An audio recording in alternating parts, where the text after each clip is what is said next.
Saludos cordiales, es un placer el día de hoy pues compartirles un poco de información específicamente sobre el sistema opioidérgico y la neuroinflamación. Mi nombre es Espinosa Gutiérrez Hugo Alejandro y exploraremos este artículo original del Dr. Raimi Sivash y colaboradores que se titula La morfina reduce la neuroinflamación y la disrupción de la barrera hematoencefálica tras un traumatismo craneoencefálico a través pues, del sistema opioidérgico. Este artículo está indexado en el Journal Brand Research Bulletin, que es del CEVIAR y tiene un factor de impacto de 4.077, pues representando journals del cuartil 1 en su clase. Con respecto a introducción, pues muy sencillo. El cerebro, pues simple, es un órgano vital para el ser humano y consume cerca del 20% de oxígeno y glucosa disponible en circulación sanguínea. El comprometer mecánicamente y directamente este órgano, pues normalmente conlleva una alta tasa de mortalidad y la forma más común de afectación del mismo es el traumatismo craneoencefálico, en donde a partir de una fuerza externa y normalmente un insulto mecánico, pues está dañando el tejido del mismo. Hay una serie de fenómenos que pues, continúan al daño inicial y el primero de ellos es la necrosis, es decir, la muerte inmediata y súbita de diversas células nativas del sistema nervioso central, incluidas las neuronas, y la liberación por ruptura de estas células pues genera una neuroinflamación. La exposición de antígenos, que normalmente serían intracelulares, pues monta una respuesta inmune, normalmente a cargo de la microglía, y pues eventualmente llevaría a la producción de citocinas que llevan a la edematización, incremento de la temperatura local y al incremento de la permeabilidad vascular. Definitivamente la vascularización del cerebro pues, es dependiente de la barrera hematoencefálica y por ende esta se vería comprometida. Como dato de contexto, tenemos que la Secretaría de Salud indica que, por ejemplo, uno de los accidentes o causas principales del traumatismo craneoencefálico en México, pues sin duda son los accidentes viales. Cerca de 160,000 mexicanos se ven en algún accidente vial al año y de esta cantidad, pues cerca del 5% suelen ser fatales. Cuando hay un daño al encéfalo, definitivamente el tiempo es crítico, ya que la condición pues empeora en función del tiempo. Y normalmente una ventana, digamos, de utilidad terapéutica entre lo que ocurre el accidente y empieza un abordaje clínico terapéutico, pues suele rondar entre las 3 y las 6 horas. En cuanto más incremente el tiempo, el daño causado va a ser irreversible y por ende pues será más difícil rescatar la funcionalidad del cerebro. Aquí tenemos una esquematización de lo que es la barrera hematoencefálica en su esquina inferior izquierda. Y como sabemos, la barrera hematoencefálica pues se compone por un endotelio vascular, por pericitos y por pies astrocitarios. Si estas uniones estrechas que generan todas estas tres capas celulares se ven comprometidas, por ejemplo, por la neuroinflamación y la producción de óxido nítrico, pues estaríamos observando la extravasación de sustancias del torrente sanguíneo como incluidos eritrocitos, agua o plasma y definitivamente células mononucleares, específicamente linfocitos Th1 o Th17, que van a contribuir a digamos, el establecimiento de un estatus inflamatorio en función pues de generar una cicatrización glial, ¿no? Que contenga digamos el daño a la periferia y lo confine. De tal forma que si nosotros llegamos a controlar o a generar un factor que reduzca, digamos, la destrucción no deseada de neuronas posterior al daño, pues esto representa una ventaja farmacológica. Y pues los autores deciden explorar qué posible efecto tiene justamente el sistema opioidérgico con la neuroprotección. Para esto ellos utilizan o proponen pues el opioide más común, que es la morfina, y hacen una estrategia experimental bastante interesante, ¿no? Por ejemplo, ellos utilizaron o decidieron hacer un modelo murino, usaron ratas macho Wistar de 250 gramos a 320 gramos y un N total de 168. Este es un número peculiar, sin embargo, ya que empiezas a hacer como una revisión más profunda del artículo, pues caes en cuenta del por qué se da esta N. Por ejemplo, ellos establecen o proponen 7 grupos experimentales y los cuales van a tener una serie de intervenciones diferentes dependiendo del grupo. Un grupo sham, como sabemos, sham significa engaño, que va a tener la manipulación sin el daño de traumatismo craneoencefálico y una administración eh, simulada. El grupo vehículo va a tener un traumatismo craneoencefálico, pero pues va a tener la administración de solamente solución salina. El grupo morfina, 1 miligramo, va a recibir el traumatismo, seguido de la administración de 1 miligramo por kilogramo pues, del opioide. Así como los grupos 5 y 10 miligramos, pues se repite el esquema experimental, solamente que juegan con la dosis, 5 y 10 miligramos por kilogramo respectivamente. Y al final proponen 2 grupos. Estos 2 grupos juegan con la morfina y además con un antagonista, dado que si la hipótesis es que, pues claro, el proceso se está dando por el sistema opioidérgico, pues la adición de un antagonista eliminará los efectos que observaríamos, por ejemplo, en los grupos 1, 5 y 10 morfina, en contraste con la administración de morfina más naloxona o de morfina más naltridiol. Entonces, estos 7 grupos, si damos cuenta, hay una N de 24. Entonces, pues esto es interesante, ¿no? ¿Por qué 24? Aquí ya una vez conforme vas leyendo la metodología, pues te das cuenta de que todos los animales tienen un día cero, que implica una fase de habituación, digamos, seguido pues ahora sí, el traumatismo craneoencefálico, solamente en los grupos que lo incluyen, no el CHAM. Y de ahí hay 4 intervenciones experimentales. A las 6 horas, a la 1, a las 2 y a las 3. Entonces, si nosotros tenemos 4 puntos de control y tenemos 24, pues nos está dando una N de 6 en realidad.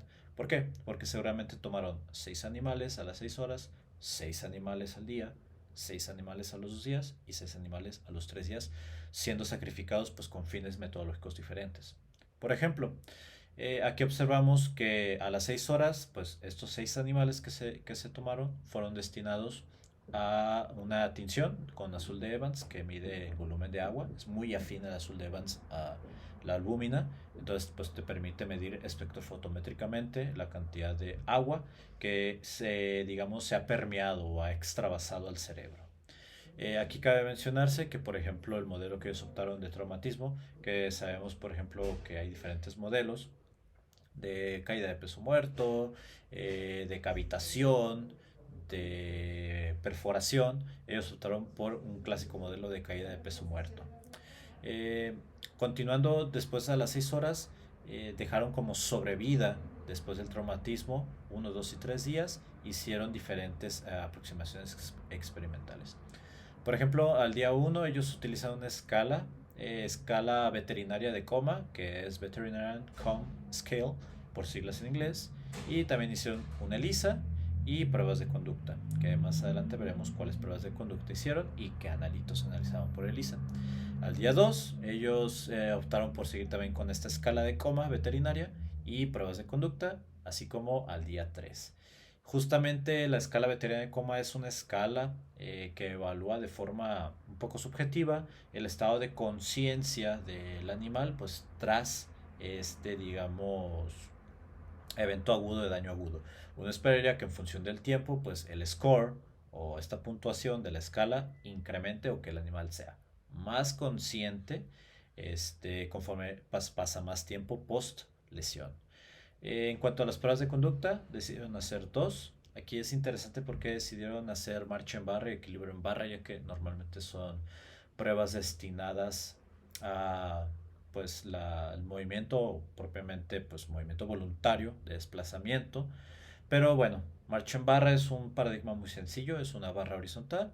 Tú pones al murino y el murino guarda equilibrio y tarda n tiempo en llegar de un punto A a un punto B a través de una varilla de acero. Equilibrio en barra es una vara vertical en donde el murino debe de descender y se mide el número de accidentes, deslices o caídas que llega a tener el ratón. Con el azul de Evans justamente midieron el volumen de agua y finalmente con el ISA solamente miden 2 citocinas interleucina 1 beta como una citocina proinflamatoria y interleucina 10 como una citocina antiinflamatoria. En cuanto a sus resultados, más allá de las gráficas que nos puedan presentar los autores, se sintetiza de una forma muy sencilla.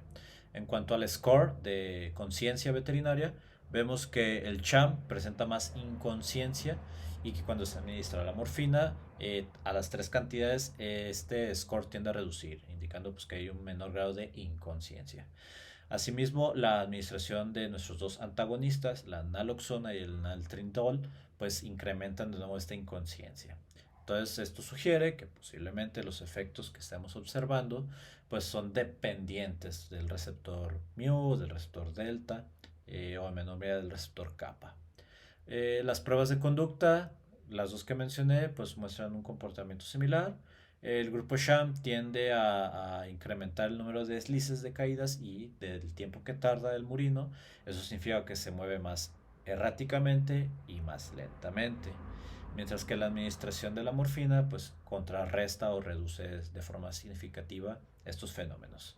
Asimismo, la administración de nuestros dos antagonistas pues está contrarrestando lo que observamos en los grupos terapéuticos.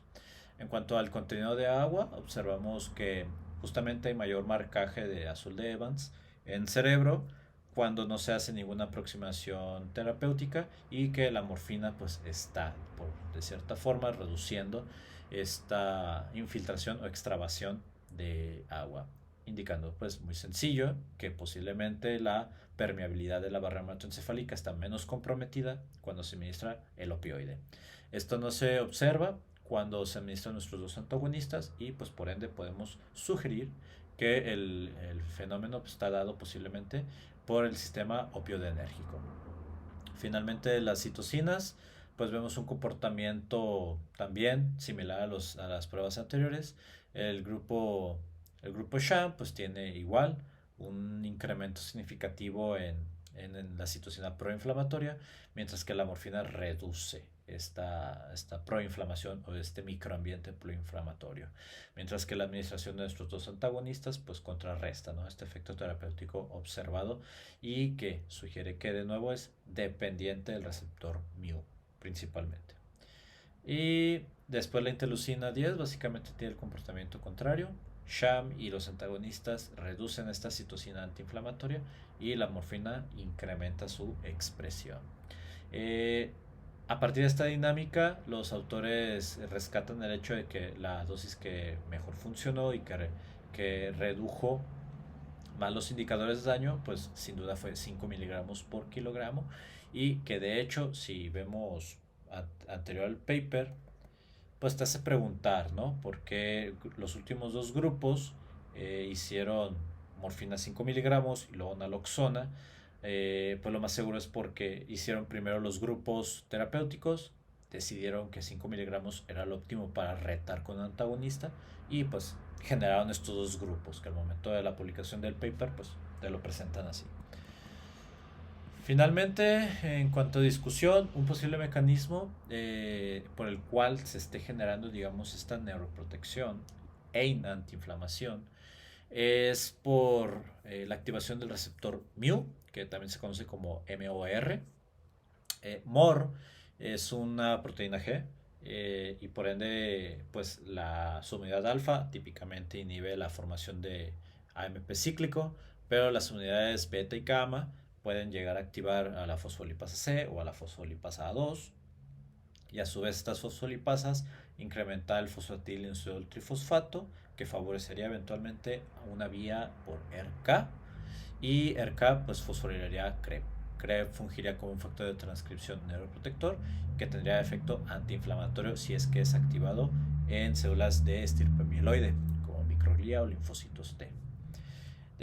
Finalmente, en cuanto a las conclusiones, muy sencillo, los autores remarcan el papel de la morfina como un potencial candidato farmacológico, aunque pues claro, se requieren más estudios, pero pues abre, ¿no?, esta perspectiva a explotar el sistema opioidérgico como pues un diana molecular frente a daños agudos o quizás también retarlo frente a daños crónicos, ver cómo digamos, se comporta la desensibilización de los receptores en un abordaje crónico y cuán efectivo pues es en otros abordajes agudos como lo podría ser isquemia reperfusión o modelos únicos de administración de endotoxina, ¿no? Por mi parte pues sería todo y agradezco su atención.